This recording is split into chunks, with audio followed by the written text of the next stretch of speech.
podcast is brought to you by Azerion. Azerion is one of the world's leading full-stack digital advertising partners for 300 plus agencies and 2,500 plus brands. Their proprietary platform called Azerion Infinity seamlessly integrates the capabilities of owned and operated DSP, SSP, DMP, and ad server technology to drive incremental performance value and efficiency across the full marketing funnel. At Azerion, they offer custom audience activation, leveraging cookie identity data and contextual signals to engage users across digital, CTV, OLV, DOOH, audio, in-game channels, everywhere else. Choose between direct or PMP activation, leveraging world-class trading teams to deliver top-of-plan results, or alternatively, access audiences through a data-connected PMP as a market leader in the sell-side curation category. That's Azerion, the sponsor of this podcast. This podcast is brought to you by The Current.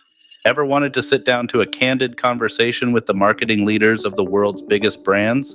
The Current podcast is your chance. On The Current podcast, you'll find exclusive interviews with the experts and trendsetters who are on the front lines of digital advertising, and they always leave the ad tech jargon at the door. Subscribe to The Current at www.thecurrent.com or anywhere you get your podcast today.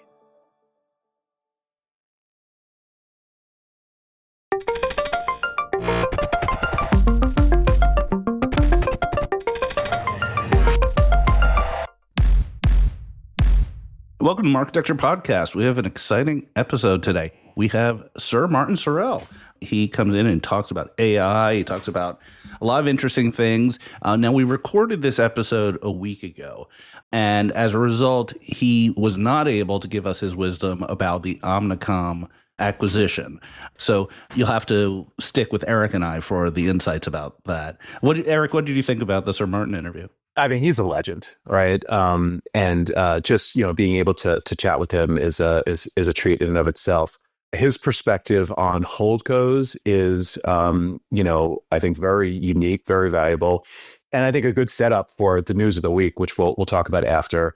Was able to ask him, I think, pretty tactically about AI and how he thinks things shake out over the next year or so. I think that's a must listen. One thing about Sir Martin that I've always been really impressed with, and this is like going back from when I first had exposure to the guy 25 years ago to now, is he has the ability to retain numbers and stats and information like no one I've ever seen.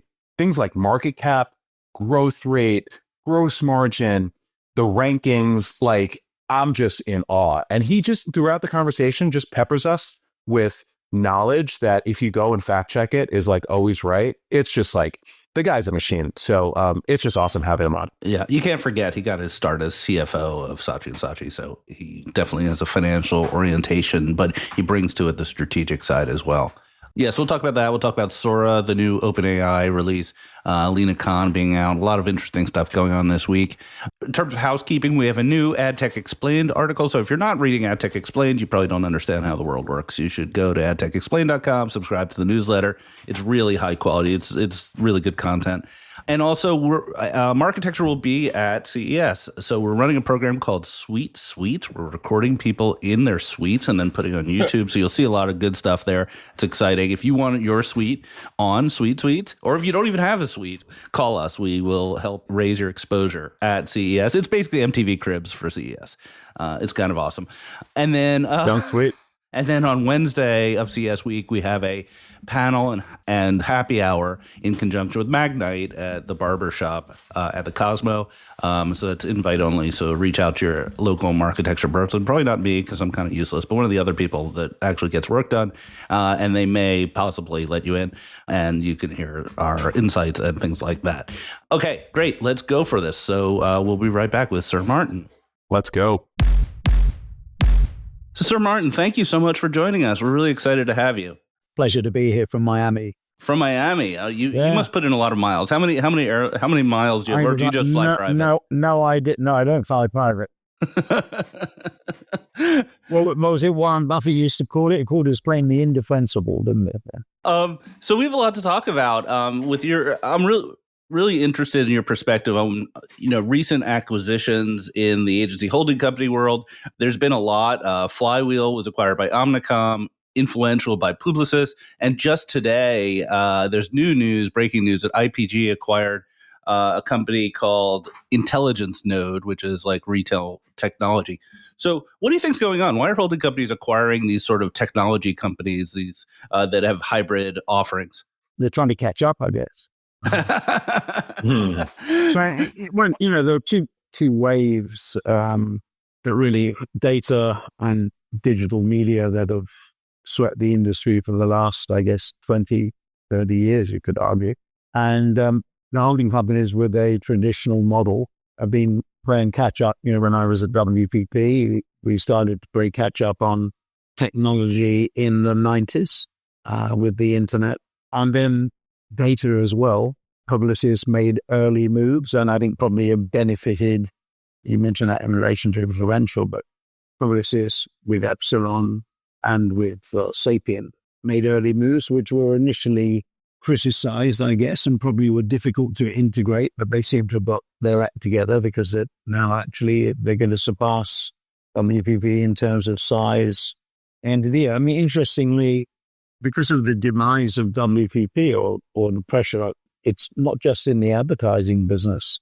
They're being surpassed by Publicis, but it looks as if Ipsos does its deal around Kantar Media, which is in the press being discussed, or that deal is being discussed. You'll have another French company, Ipsos, in the data industry becoming a preeminent force too, or one of the preeminent forces. So it's interesting what has happened. But I think the basic answer to your question is they are traditional models. The holding companies are traditional models, and they had to adapt as rapidly as possible in a world which is being dominated by digital media and by growth. Digital media this year are going to be $700 billion out of $1 trillion of ad spend, so 70% share. And the biggest media organization in the world is Google at 25% of that market, including traditional. And then you have Meta at 15%, Amazon at 6%. I mean, the numbers are easy because it's $1 trillion. And those are the big three in the West. And then TikTok is about 40 billion outside China. Outside mainland China, ByteDance as a whole is 150 billion. So basically, the answer to your question is they're trying to play clutch up and invest as rapidly as possible in a data and digital world. And I'm not sure IPG is in the same league as Publicis. I mean, you've got sort of two leagues into the holding companies. You've got the Premier League, as I'm here in Miami with FIFA. You've got the Premier, I can use a football analogy.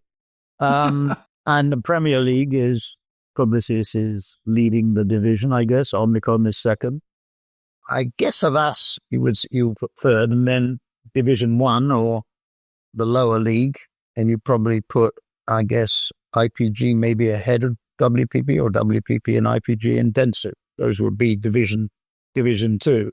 And Division 2 is all suffering in relation or being outcompeted by the Premier League at the moment. Whether that switches or not, I don't know. But the battlefield is around digital and breakup. And how does it affect these companies' financial positions to have a mixture of services and technology? Is it accretive to the margins to have these technology businesses? Well, you say, I mean, they're technology services businesses. I mean, they're not often not creating the technology. I mean, the basic platforms, that $1 trillion or that 700 billion in digital, Google is 250, and Meta's 150, and TikTok, as I said, is 40. So 500 billion out of the trillion, 50% is in those four platforms, which is quite, everybody says the world's got more complex. I think it's got simpler. And these companies are big companies. If you include companies like Apple and Nvidia, they're $3.5 trillion companies. So they're as big as countries. If you equate market cap to GDP, they're as big as Germany, and probably will be bigger than Germany in the future.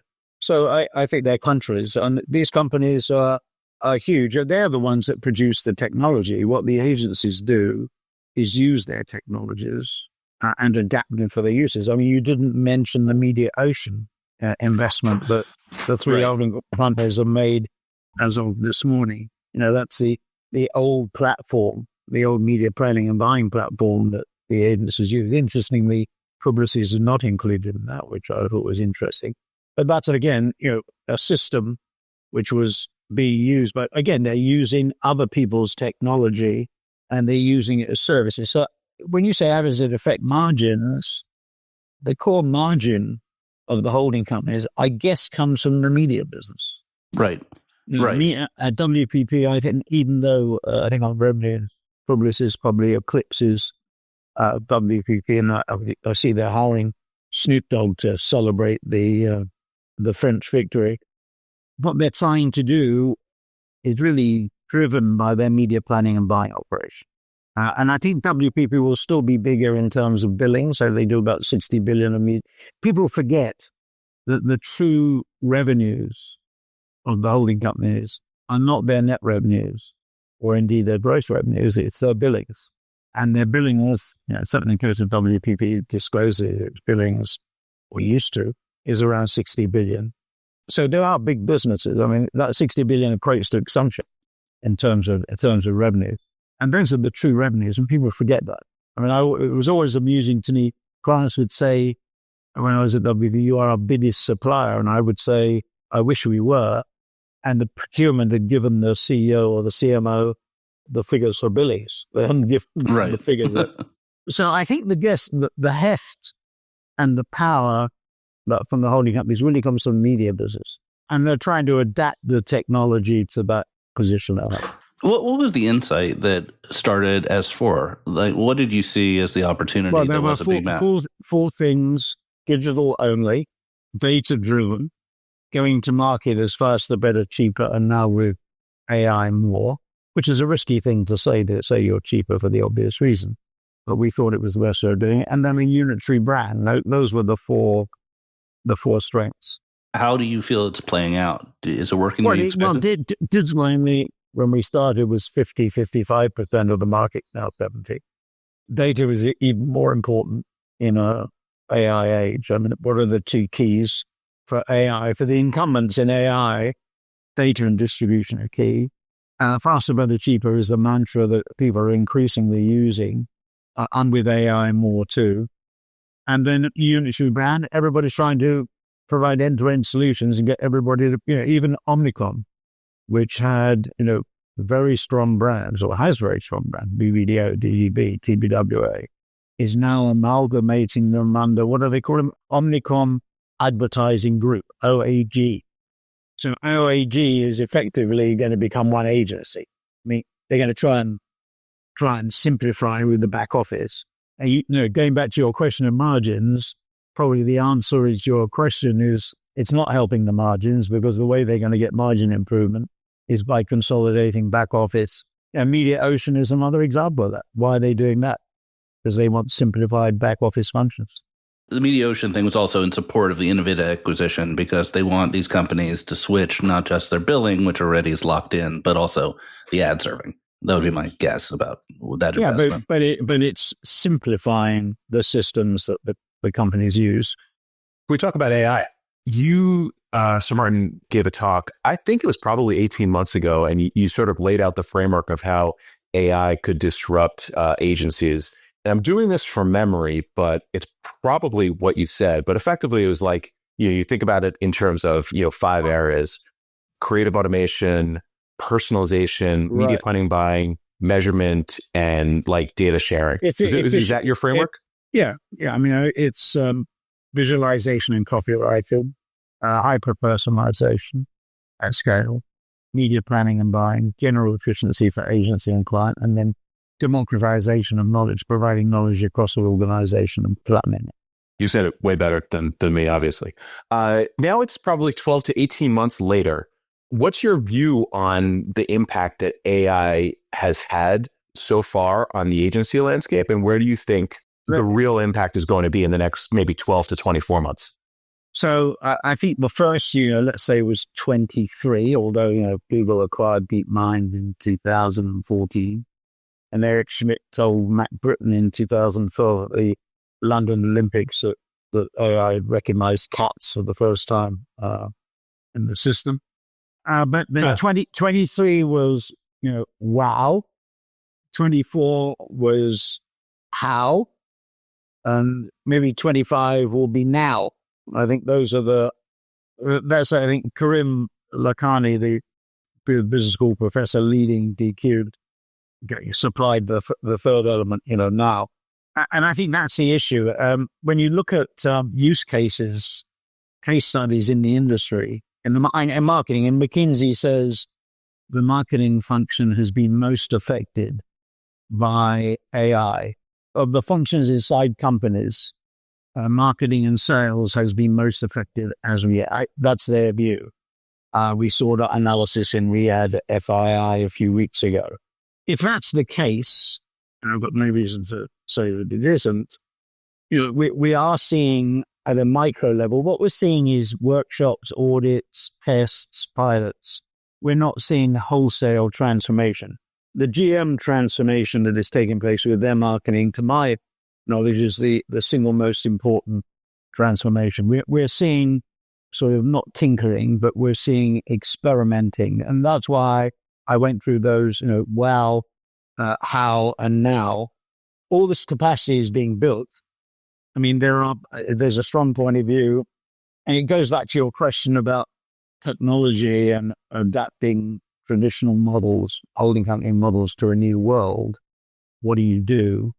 And in listening to Jeff Bezos being interviewed by Andrew Sorkin yesterday at Dealbook, he made the same point that you always sort of underinvest.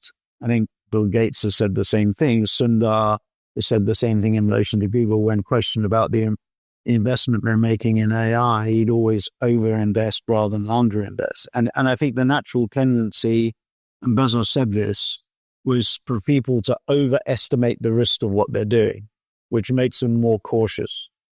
And obviously sometimes it doesn't pay off. But he was saying, it was an interesting point that, entrepreneurs naturally, people generally, tend to be risk averse or overestimate risk and not take enough risk in doing what they're doing. And he was referring to when he raised the first $1 million for Amazon and beyond. It was an interesting conversation in that sense. So I think that's that's the way I see it playing out generally. I don't what's happening now with AI. Amazon spending supposedly $100 billion on AI, which Bezos is heavily involved in. He said in the interview that's what it's focused on. Google is spending $15 billion a quarter, so $60 billion a year. I think Microsoft is spending the similar amounts. So huge investments in AI, huge investments in capacity. Many people in that council said that they don't think there's an overinvestment in capacity. What I'm concerned about is the use cases, and I see an unwillingness to jump in. There's a willingness to do experiments, to do tests, to do audits, to do workshops, but to jump in on a whole scale. If business is good, the mantra is if it ain't broke, don't fix it. So you tend to be that. So that's what I say. We've covered this on this pod a number of times, that the various agency holding companies have given out investment figures in AI that are pretty modest, like $20-30 million a year. With WPP, probably the most, like $100 million. But it feels like it's very much focused on creative development and storyboarding and sort of the obvious use cases. I don't know where those figures come from. They've publicly said them. I don't know what they mean. But I don't know. They hadn't explained what they are. They have not. they throw out a number, and I don't know what it means. Right. I don't know where that 100 million that you quote is. What is it in? Yeah, and they're not building their own models. They're not building. Well, is it creating their own models? Is it adapting other people's models? I mean, what is it? I think it's just. It's in the panic to do an investor presentation. Somebody asked somebody to come up with a figure. If people throw out that figure, there should be some substance to it, and they should be called to account for it. Well said. I mean, the old saw is that people overestimate the impact of technology in the short term and underestimate it in the long term. If we think about like 5-10 years from now, do we think the agencies are going to be radically different in their operations, radically different in their staffing? Well, I think so, but I may be wrong.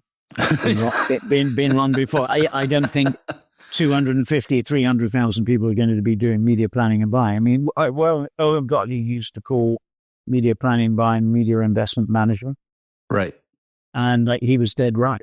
If clients are spending $1 trillion, why are we doing things semi-manually, spreadsheets, manual spreadsheets? Do we think BlackRock and Blackstone, who have AUM multiples of $1 trillion, but do they do things algorithmically? Do they do things manually? They do them algorithmically. And the same thing, if 700 billion is being spent on digital ad platforms, that analysis should be a mechanical algorithmic analysis, and the agencies should be validating that with clients. If the algorithm spits out a distribution of a certain distribution between the platforms, between the 6 platforms that I mentioned, the 3 Western and the 3 Eastern, that should be checked by the agencies. So what I personally think is going to happen, these platforms where the concentration is, and obviously it's subject to their regulation risk, I think they should be self-regulated. That's a different point. Unless you're going to go Armageddon, Exxon, ATT and break them up, I think that self-regulation is what they're doing. I don't think regulatory agencies can go at the same speed. But basically, these are going to become bigger platforms. AI is going to make Alphabet, Meta, Amazon, Alibaba, Tencent, ByteDance, Microsoft, Apple, NVIDIA, Oracle, Salesforce, Adobe, Musk more important. I'm including OpenAI under Microsoft, Sam Altman and Mistral and Gene42 under sort of Microsoft. Those are going to become even more important and more dominant. And clients are going to have to get closer to those platforms. And the agencies are increasingly going to be validators for them.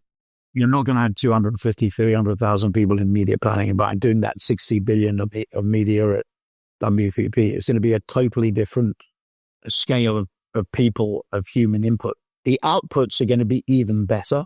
And the people who interpret those outputs are going to be even more skilled. But you're not going to rely on a 25-year-old media planner or buyer anymore. You're going to rely on an algorithm that tells you.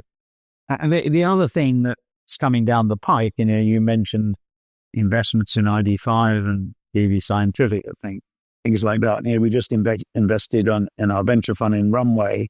We're looking at a Chinese or Asian equivalent called Minimax. These are text-to-video, text-to-audio models, which in a way we're all already getting to, because small and medium-sized businesses, which are, let's say, 60 to 70% of Alphabet, Meta, and Amazon's business, maybe even more. If you're a small businessman or small businesswoman and you want the platforms to help you build content, they can. And then if you want to create a media planning and buying program or distribution with PMax or with Advantage Plus, you can. So we are only a few steps away. I don't know how long it's going to take to have a fully integrated model where you have a verbal prompt or a text prompt, and you get your content, you get your plan, you get your buy, and that will be a fully automated system. Yeah, radical transformation. I want to talk about one more subject before we let you go, which is the DoubleClick Google situation, the antitrust situation. I just talked to Rob Norman this week, and he told me kind of a humorous story that he was out kind of at a club at 2 a.m. in Spain or something. And the minute the DoubleClick Google acquisition was announced in 2007, you called him and said, what should we do? And Rob kind of had no idea what you were talking about. And you said, we cannot afford to not be in that business. That was the quote, secondhand quote he said from you. Can you tell us what you were thinking in 2007 when this happened? I know you were sort of mildly against it. You said you had public comments that were against the deal. What were you thinking? In those days, I used to describe it, and maybe it's old age, that has changed the view. I don't think I used it then. It came from a woman who worked with me, a Harvard Business School graduate. And anyway, she said to me, she coined the phrase frenemy. Frenemy, right. Yeah, and we used it on Gary. And I guess I saw it. Let me just tell you a very frank story. And I don't know, I won't say which platform it was and which client it was. But it must be about 8, 9, 10 years ago, one of our biggest clients at WPP, the then CMO of that client called the chief sales officer of one of the biggest platforms and said, can you come and see me? And he went to see him. And he said, why can't we have a direct relationship? Why do we have to work with WPP? Why can't we do it? And the head of the sales organization said, well, we're a capital intensive organization. We're not a labor intensive organization. And all I would have to do is recreate the agency. There's no point in me doing that. If that conversation took place today, the answer probably would be very different. The head of sales at the platform would say, it's true. I mean, Google has 180,000 employees, despite WPP's travails has 100,000 still. But look at the relative market caps. You look at 2 trillion versus 10 billion. So it's a different business now. And I think the answer would be, yes, we can do that. We'll need the agency to validate. But the role of the agency, so that frenemy word is now not appropriate. I think the friend part of it has become far more important than the enemy part of it. So going back to that 2007, whenever it was, I saw that as a competitive threat for the reasons I just laid out. Now, given the decline of labor intensity and the rise of capital intensity, I mean, what are the two things you need? You need data and distribution. You need compute power and energy. That's going to favor the big companies. But basically, these players are going to get bigger and more important. Do you think Google should be broken up? No. I think it's ridiculous in the world that we're in, where we have US-China relations at rock bottom, and probably going to get worse, where we have Russia-Ukraine, which may be solved unsatisfactorily. You're not going to curb President Putin's expansionist urge.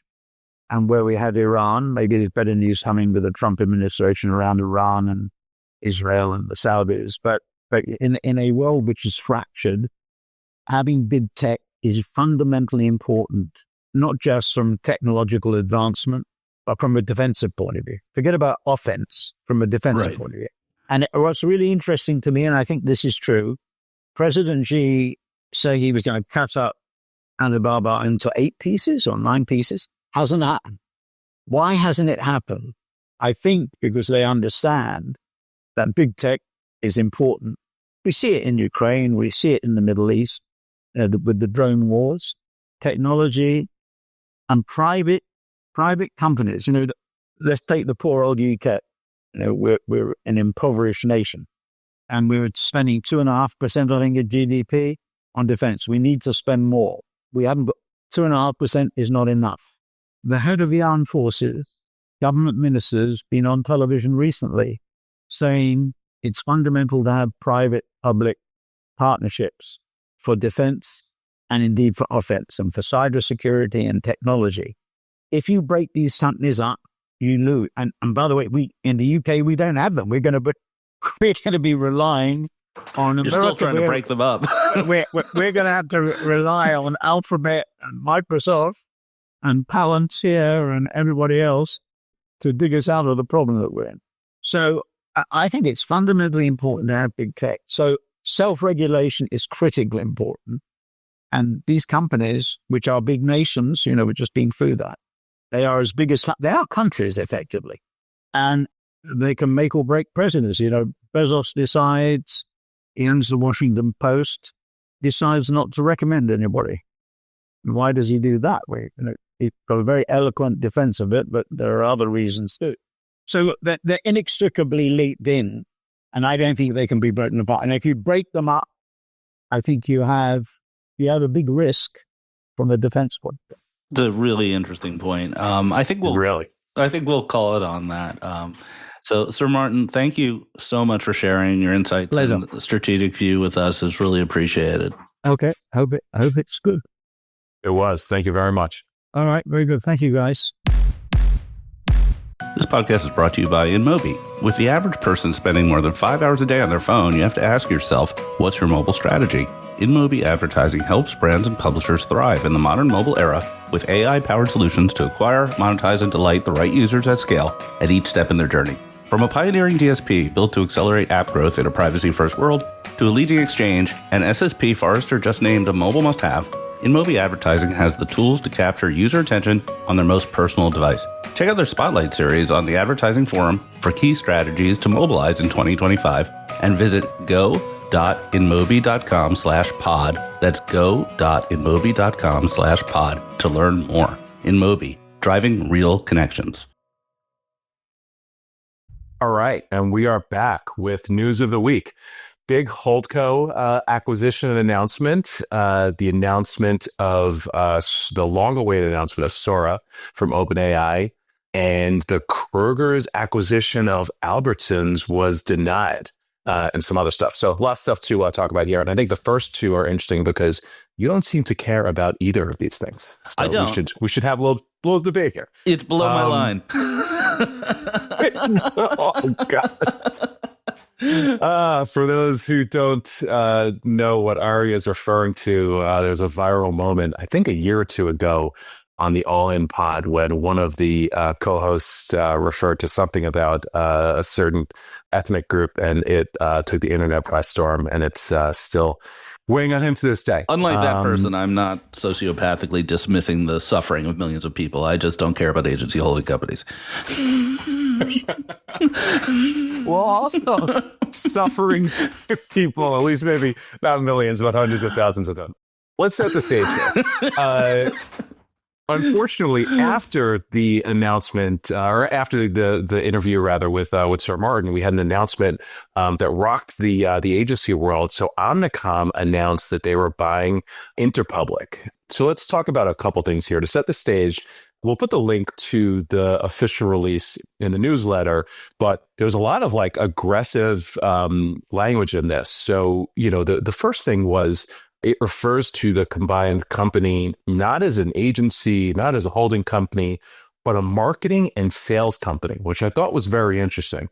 It refers to industry-leading identity solution, presumably Axiom, refers to greater capacity for investments and acquisitions. I think nod to where they've been less active than others relative to WPP and Publicis, and also $750 million in annual cost synergies, which would not make me, if I was an employee at those agencies, too comfortable. Yeah. Cost synergies is a synonym for real estate and people. Yeah, exactly. So, all right. I want us to do a mental exercise here because you in your newsletter this morning made me laugh out loud, basically saying, you're a tech guy. You don't care about this. You don't understand why anybody cares about this. I'm oriented similarly to you. But I think the reality is, if, for some reason, some Fortune 500 brand hired us to be co-CMOs of their brand, we would probably call one of the large holdcos first to help us think through what we should do and plan out our 2025. Yeah. Yeah. I'm using the phrase, I don't care, very glibly. These companies do work for clients. Clients presumably are happy with that work because they pay them. There are many good people that I know personally who work there. When I say I don't care, unpacking what I mean, I should see a therapist about this caring issue, but it's kind of is this a substantial bending point in the story of technology, advertising, the media, etc., or is it just tactical? It's just smushing two companies together. Some people lose their jobs. It's a shame. So that's what I need to be convinced to hit my caring threshold, that there's something bigger here that we would look back and say, oh, wow, that changed everything. And I'm sort of at a loss to say that. Good point. So, the language in the press release aside, assuming this goes through, this would create the largest holding company by revenue. Right. So it's 25 million, I think, plus or minus, which is larger than WPP, number one. And then number two, it would create the largest network expressed as the just number of agencies that exist underneath what would be a mega umbrella. Yeah. So in an age where, and this is going to be the question, in an age where scale matters, or maybe doesn't matter, this then points to a formidable opponent for the other holdcos. I agree with that. The inter-holding company competition is obviously very affected by this. But this is 4 or 5 supermarkets in the same town, just like reducing the price of bread or something. It doesn't change the nature of how people eat or how people shop in that metaphor. I'm kind of interested. So here's my take, big picture, which is we've been covering on this podcast for a while all these acquisitions that these holding companies are doing, which are sort of techy. They're not exactly hardcore tech. They're tech-y. They're things like Axiom for data or Flywheel for commerce, et cetera. And I'll like your perspective on this, but like think about the margins of tech companies. Like the reason why software has been such an enormous value creator over the last like 50 years is because you create the software once, you sell it every time. It's near 100% margin every time you sell it. And SaaS was supposed to be like that as well, except it turns out you have to hire 1 million salespeople to sell it. So the margin's not as good as people thought. But that's not the point. The point is, are we seeing sort of this new bifurcation? Maybe there's some large segment of what we call software that doesn't have those large margins and instead is intensely service oriented. And you have a different kind of company that ends up coming out of this that maybe is not profitable enough to be a standalone public company, but as part of a holdco where you have lots of people and lots of services is an attractive return on investment for shareholders. I like that thesis. The question is, are you pointing to that this currently exists?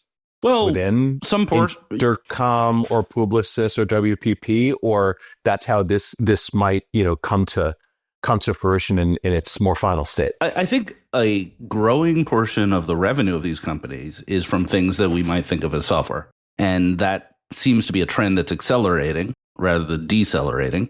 And scale matters a lot there because you do have to pay up to buy these software companies, and you have to make money on them and have a lot of staff. So maybe. This is a hypothesis. Maybe we would see over the next 10 years with AI and with software, these companies increasing their margins, having fewer employees, but being just as important because they lean into, what I would call low gross margin, valuable software opportunities. I'm just making this up as I go. I mean, what do you think? No, I get it. No, I get it. Right. So, a tech-enabled services company that helps clients make the decisions on all of the different technologies they might want to use, be orchestrators in some way, maybe own some of those technologies as well. I think I get it. But that's not how they make money today. They make money today with FTEs and media buying and, principal buying, all of these things that, are questionable in that sort of future. Yeah. So I think there's a real transition that needs to happen, a real path. Yeah, the bear case is that these companies continue to make money in ways that are hard to decipher, and there's pressure from clients to stop doing that, and there's also pressure from AI to do things more efficiently. So you can end up, on the wrong side of this equation where you have declining growth rates and you're scrambling to try to maintain your profitability. So the bull case is there's a future where scale matters in a technology-led agency form. There's a future where scale does not matter if this is all about like media planning and buying, because increasingly the large platforms are taking a disproportionate share, Meta and Google. TV itself, where scale still matters, is increasingly fragmented and going to CTV, which is now, the domain of programmatic. So it's really about like what type of scale is going to matter in the future. And if it's, the bull case of tech-enabled services, you could imagine these companies pivot and evolve and become important yet again in a new way. Yeah, I think you also made a prediction like earlier this year that we would see an AI first agency, a new one, develop. Not that old ones would fire people and use AI, but you could have like the next VaynerMedia could be created by like two people in a room with a lot of AI. And I'm still waiting for that. I think that's a spot on prediction, but maybe we're another 6 months away from that. Yeah, perhaps. There were a couple of things posted this week all over the internet. Mark Penn had a good take on this. We should put it in the newsletter. He's obviously a competitor. He's the CEO of Stagwell, which is a smaller but still significant holding company. He had a really good take on this, and I think just kind of question the point that we're landing on here, which is how important is scale in the future. Right. But this is going to be interesting to watch, and will it get past? Right. That's another big question. Yeah, I mean, it is an interesting question. I imagine the Europeans will have a lot to say about it, given given how important European business is in the agency world. Yeah, absolutely. Final point here, I guess, also timely. Tarek Kawaja had a great piece in Ad Exchanger a week or two ago on why Publicis wins. And he pointed to three reasons why Publicis has won over the course of the past year or so. Again, defined as public market performance. And he said they win on tech, they win on leadership, and they win on smart deal making. And I question if putting Interpublic and Omnicom together satisfy any of those. Yeah, I don't know. Those are really good questions. I'm really not sure. Got it. Okay. All right. Well, so we'll continue to watch this one. I think it's also interesting that this week was the announcement and launch of Sora, which I don't know if you trolled me on X, but you were basically like, I don't know what this is. You should talk to me about it. No, I wasn't trolling you. I really don't know what it is. I've got only so much capacity in my brain. You put one fact in, one fact falls out. Well, I think Sora is super important. And I think also, as we question what the future of the agency is and, what the future of this whole thing is as it relates to AI, it's like one of the most important developments. So Sora is a text to video generator from OpenAI. Everybody that's in front of their computer or on their phone or whatever should just go to Sora.com, Sora.com. And you can see some of the outputs of Sora in a Explorer page kind of fashion. Sora the Explorer, is that what you're saying? Wow, that was really good. I need a map. Sora, get me a picture of a map. Yeah, so the Explorer page is inspiring in terms of what Sora can create. But unfortunately, the demands hitting this page and the service is so much so that nobody's actually been able to log in and play with the thing. But sounds great.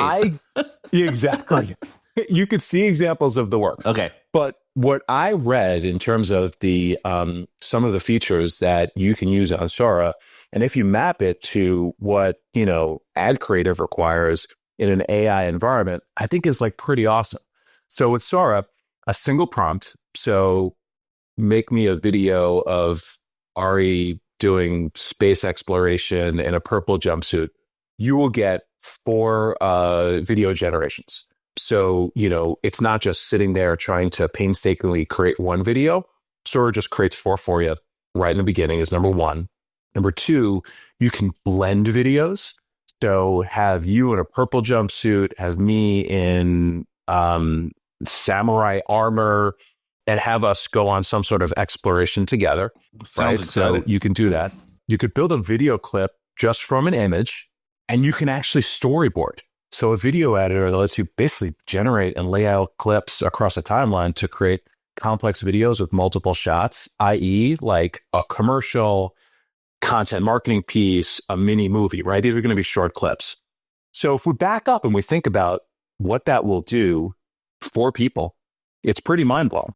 Yeah, no, I'm as awed by these AI demos as anyone else. I use AI in my work pretty regularly. I mean, I write my own newsletter, but just FYI. But I use it for some images and other things. But I'm sitting here in the trough of disillusionment a little bit. I know it's going to change the world, but moving from demos to really important real world use cases isn't happening as fast as I would like. Like, that sounds great.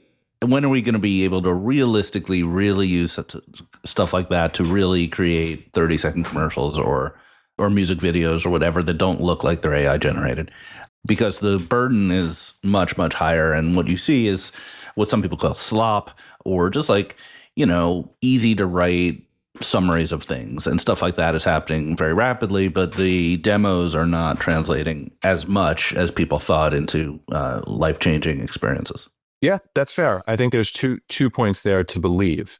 Number one, thinking back to what Sir Martin just said a few minutes ago, 2023 was the year of wow. 2024 was the year of how. 2025, the year of now. So if we follow what Sir Martin was saying, we'll probably see it happen in 25. But if also you think about like what maybe the most interesting ad tech use case is creating ads for CTV. creating ads for CTV for either small businesses or performance-based marketers, where I think the bar for, beautiful tear-inducing creative is not there. I think that can be like one of the areas where you start to see this stuff happen in a really interesting way. And it's personalized and you can use data. I think that's the thing that I'm excited about seeing. And I hope we see it in 25. I think Sora could be the platform that helps accelerate it. Yeah, I totally agree with you. I mean, let me a tortured analogy time. Like, you know how sometimes you buy spices for your kitchen and you get like the turmeric or the cardamom and then you cook whatever. They're great. But then sometimes you could buy like some spice that's pre-mixed, like the, Indian curry spice, and it's got like 17 things in it. And then you use it too much. And suddenly your family's like, why does everything taste the same? Because you've got this one Indian curry mix and you're not like actually doing the work to figure out the balance of spices. And that's where I feel like we are with AI right now. Yeah, I think that's fair. I think that's also something that with smart prompting, you could address. All right, let's move on. Number 3, you put this one in the docket. Lena Khan is out, and what I think is interesting is right after that, the Kroger's acquisition of Albertsons was announced that it was being blocked. Big news. If we go a step further, like what does that mean for the audience of Marketecture? There's implications of what could have been, or what, and maybe the next administration might still be a real significant player in retail media. So the RMN space is interesting, right? Like we talk about it a lot. It's still like really Amazon is just the behemoth in a way that, Google and Meta in other parts of digital ads aren't. They're like 70% of the RMN space. Walmart has 8%, and then the rest of it is basically a long tail of 16% plus or minus. The Kroger's Albertsons tie-up could have created, just by virtue of scale of number of stores and number of consumers, like at least something that could be competitive with Walmart. And that was going to be interesting, but it's on hold. Yeah, I'm not really sure about, it seems like the next administration is likely to be much more pro-business, but still anti-tech. And so that's an interesting line to kind of to balance against. As for this particular deal, I mean, I think that it's very politically advantageous to say that you're doing things to keep grocery prices down. Like that's certainly something that both parties and a lot of people in Washington would love to be able to put on their resume. So I think maybe this was the wrong deal at the wrong time. Yeah, that makes a lot of sense. But again, just kind of bringing this to what matters for this audience. I would still like to see an RMN with the scale and capacity to compete right with a Walmart. Kroger's has they've got their version of Other, which marketing falls into, and Other's a $1 billion business, and it's I think growing 20% year over year. So there's a real thing here that again depends on with the new administration what happens. We'll see. They could always just team up on retail media like this. Yeah, you could do a consortium play. A bunch of non-Walmart grocers get together, create a retail media system. I don't think that would be blocked. You never know. Yeah, get Wawa in there. Absolutely. Without Wawa, you can't have a coalition. Some of the best data for sure. All those shorties. What's a shorty in this context? It's a sandwich. Okay. It's a short sandwich. It's like 6 inches rather than. All right. I thought you were calling out to your shorties in Philadelphia. That would be a little different. No, sir. Who do you think you're talking to? Yeah. Miss Franchi is not happy hearing about the shorties. No. Miss Frenchie knows the shorties. What are we doing? Okay. Couple of the small ones that we might want to touch on. So you put this one here. LoopMe acquired Chartboost from Zynga. Tell me why this is interesting. So LoopMe, we don't talk about that much because they're based in the UK. They're a sort of a rocket fuel like buying platform, kind of competitive to Quantcast, I guess. They claim they have AI. Who knows what they really are up to? But they're of scale. They're not small. Chartboost was sort of an abandoned asset. It was a mobile ad network that would show offer walls to consumers. Like, you get extra points in the game if you do this offer, you buy something, a Starbucks gift card, stuff like that. And Zynga bought it, and Zynga I don't think is doing that well. So this deal is sort of just kind of a potpourri of companies that no one thinks about, mixing it up and trying to smell good. I'm interested. I want to see what happens. I don't really know very much. I can't really prognosticate as to what it means. Presumably it means that LoopMe is getting a lot more serious about mobile. They'll have SDKs and a lot of apps, especially gaming apps. Maybe they're using the AI to lean into that market and maybe get some of AppLovin's juice on their business. Yeah, that makes sense. Okay, cool. And then I saw an update from Google. Google had some ad manager updates for CTV. These just seem to be, somewhat like market parity tools. Things like obviously buyer connections, ad control transparency, ad delivery optimization. Is there anything here that you think is interesting from a CTV standpoint? Not really. I mean, Google in the ad serving for video world remains pretty distant second to Freewheel, but also nowadays second to companies like Publica. Generally, the market is fragmented such that Google does well with like companies that are online only, and Freewheel does better with companies that are broadcast, and SpringServe and Publica do better with like OEMs. But that's not entirely true. So Google's been in a niche in this business for a long time. I think they have to keep investing. There's nothing really that new here.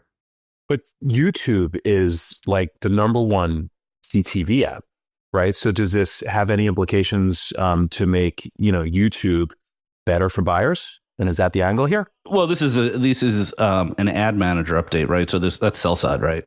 The number one thing Google could do to make YouTube more attractive would be to let the trade desk buy it, but they won't do that. And that would help publishers make more money. The other thing they could do is make publisher ad servers work better in YouTube because they have these pretty crappy agreements with Freewheel and SpringServe. I'm not even sure if SpringServe is allowed. But when you watch like the NBC channel on YouTube, you're getting even YouTube TV, you're going to see a lot of like no ad breaks, missing ads and stuff like that because the integration between the two companies is janky and not in real time. And that was something I worked on at Comcast and tried to fix. Well, I didn't do anything. The people who work for me did it. I just sat around telling them they were doing a good job. But the companies have tried to fix, and I don't think they've made a lot of accomplishments. So there's a lot of low-hanging fruit that would make everyone more money and everyone happy if Google would get off their monopolist bullshit. But they, smells like a duck, acts like a duck. Got it. That makes sense. All right, cool. We don't have in the agenda the news. TikTok lost its lawsuit to stop it from being banned. So as of January 19th, 5 weeks from now, the day before the inauguration, TikTok is not allowed to be hosted by any app stores or cloud services in the United States. So what's going to happen? It's going to stay on people's phones? Is it going to be like magically deleted from phones? Yeah. Is there going to be billions of dollars of ad dollars and commerce just trying to find a place, which I think for this audience might be the most interesting thing? Tell me what's going to happen here, man. I think if I've read correctly, it will not be removed from your phone. That was considered illegal, like a First Amendment violation. But Apple and Google Android will no longer be able to host it for uploads or for updates. So you'll have a dead app on your phone that won't be updatable. And then the hosting thing, I think they're hosted with Oracle, and it's not clear what's going on with that. I mean, it's totally infeasible to move the hosting in a month. So I don't know how they're going to handle that. Okay, so you have the app on your phone, but it's literally dead. Because what use is a social app that isn't, giving you something like new every time you update it? Well, I don't know if that matters to content. I think it's about the software updates. Software updates would stop working. The content could keep going as long as it didn't break. Got it. So, and because you can't sideload on these devices, there's no workaround. Now, I think what happens is that Trump takes the office and then deals start trying to be made. But the problem that Trump has here, to the extent that he cares what the law says, is that there's a law. Like there was a passed law by Congress. This is not executive action by Biden. It was a passed law. Congress passed it. Biden signed it. That says this stuff. Like there's no wiggle room. It says what it says. There'll have to be some real maneuvering to get around this. Is this at the top of his list or near the top of his list in terms of importance? I'm not trying to be funny here. It's just, again, like they're doing so much in terms of like, talking about what the plan and the roadmap is Doge and new appointments and everything like that. Like, I haven't heard anything about this from the incoming administration. I think both Biden and Trump want this to not be on their plate, but it's there. There's nothing you can do about it. So my guess is it's not on his list. It's not something he cares about, but unfortunately he's going to have to, or his appointees in, I would think, the FTC are going to have to care about this immediately. It's going to be sort of a day one crisis to deal with when every 20-year-old in the country comes down to Washington with pitchforks and and wants action. I don't know, man. It's interesting times. Yeah, and I wonder if Elon, who seems to have real influence in this administration, and obviously owns X, has any incentive to push this thing back. And he's got business dealings in China, but he also owns X, so he's pretty conflicted. Everyone's conflicted. Yeah, no conflict, no interest. Yeah, exactly. So, hey, before we go, there's like 2 weeks left of the year, basically, at this point. How busy are you right now? Like, and you're getting geared up for 2025 with Marketecture? Like, what's a day in the life? A day in the life. I have a secret project going on, which probably many people know about, but I'm going to remain secret. And we won't talk about it. Don't talk about the secret project. I have that as a post-it note on my computer. No secret project talk. People are going to go crazy right now because I don't think anybody's even heard that you worked on a secret project. A year ago, I was sitting here. I had a different business called Launch Science, which I shut down. And I was sitting here and I was podcasting and doing stuff. And I was making, the whole business Marketecture was a 6-figure business at best. It was like doing okay. I was like a hobby. I would occasionally slip out and see a movie in the middle of the afternoon. And now I've acquired 3 companies. We're doing multiple events. We're doing our live event in New York on March 17th. We're at CES. We're going to be at Possible. We have 4 newsletters, 3 podcasts. We are a real business that is doing extremely well. I'm in addition to my secret project, I'm insanely busy, and I'm going to be working through the entire holiday season. So that's how I'm doing. How are you doing? How's the investment world? Well, just to comment on that, that's awesome. Like, knowing you could not have been happy going to the movies in the middle of the afternoon versus, just cranking the way it appears you are now. Maybe. I like movies. I saw Interstellar this week. It was great. Yeah, you said you teared up, actually. Oh, I teared up. I was crying my face off. That's the saddest movie ever. Have you seen it? Wow. I don't think so. Oh, my God. You have to see it. I got to see it. It's like the saddest science fiction movie ever. I don't like sad movies.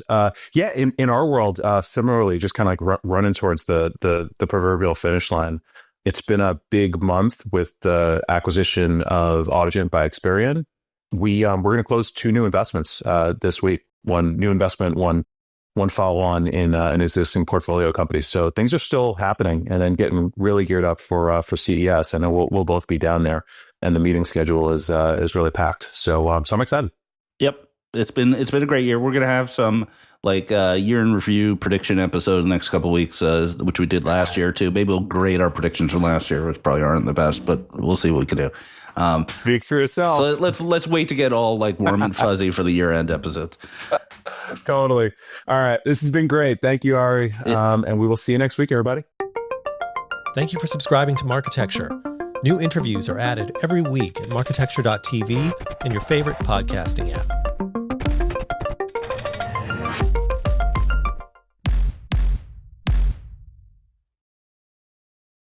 Thank you for listening to the Marketecture podcast. New episodes come out every Friday, and an insightful vendor interview is published each Monday.